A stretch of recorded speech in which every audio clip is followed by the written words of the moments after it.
Պարոն Փաշինյան, նախ Շունշանգյալի մասին։ Տեսեք, դուք վերցրել եք ձայնագրությունի, քննչականի եւ ենթադրյալ կաշառքի գործի հետ կապված, միայն անդրադառնում եք մի հայտարարության, մի ցիտատի վրա եւ դա տեղայնացնում եք ամբողջ ձեր նշած ընդդիմադիր ուժերի վրա։ Ենթադրենք ձեր կողմնակիցներից մեկը եւ կա այդպիսի փաստ 10-րդական ձեր աջակիցը մի այդպիսի հայտարարություն է անում։ Կարող ենք մենք դա տեղայնացնել նաև ամբողջ քաղաքացիական պայմանագրի վրա եւ ընդդիմությունը կարող է իրեն իրավունք վերապահել եւ ասել, որ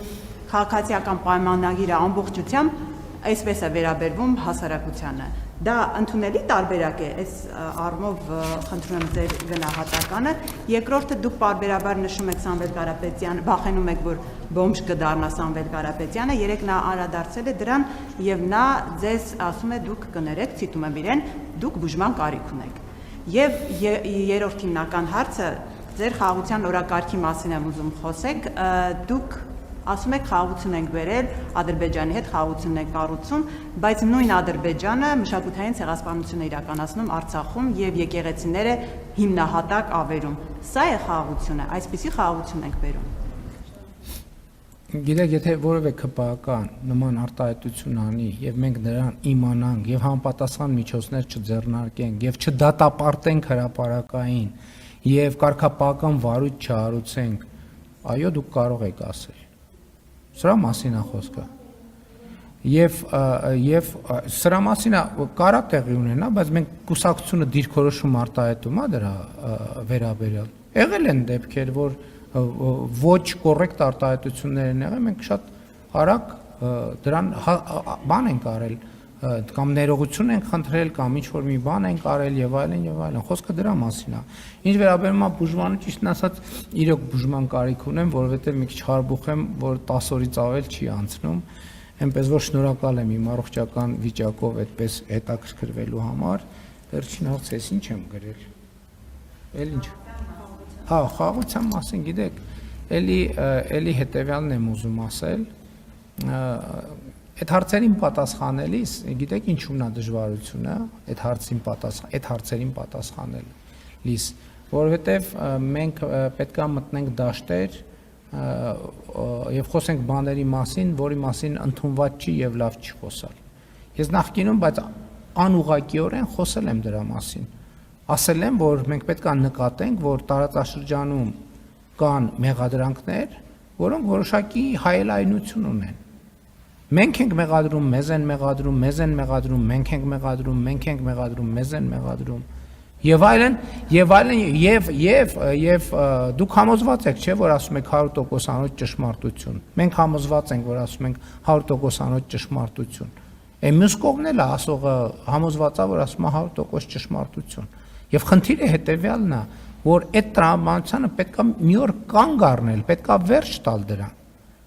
Եվ այստեղ է, որ տարածքային ամբողջականության եւ ինքնիշխանության ճանաչումը դառնում է առանցքային գործոն։ Հակառակ դեպքում այդ process-ը կարա գնա հավերժ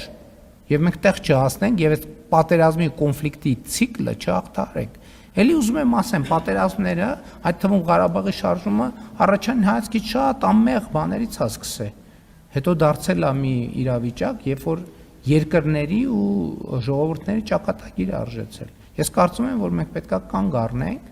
բայց դա չի նշանակում այդ հարցերը չքննարկել, նշանակում է այդ հարցերը քննարկել այլ մթնոլորտում, այլ տրամաբանության մեջ։ Եվ իմիջիայլոց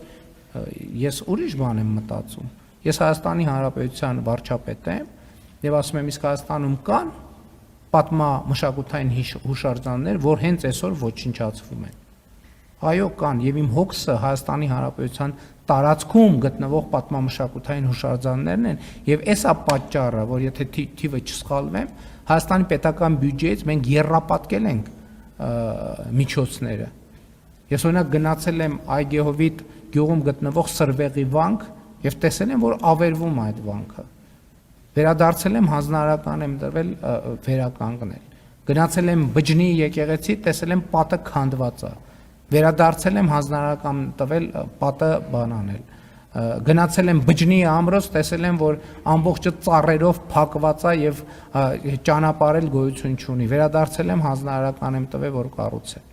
Ես Հայաստանի Հանրապետության մեր աչքի իմիջայլոց ամրակից գյուղում գտնվող ռուս ուղղափառ եկեղեցին ես մտել եմ եւ տեսել եմ, որ Ավերման եզրին է ռուս ուղղափառ եկեղեցին։ Վերադարձել եմ, հանձնարարական եմ տվել, որ պատմամշակութային արժեքը վերականգնվի եւ վերականգնված է,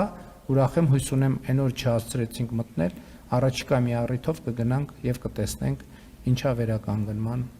արդյունք։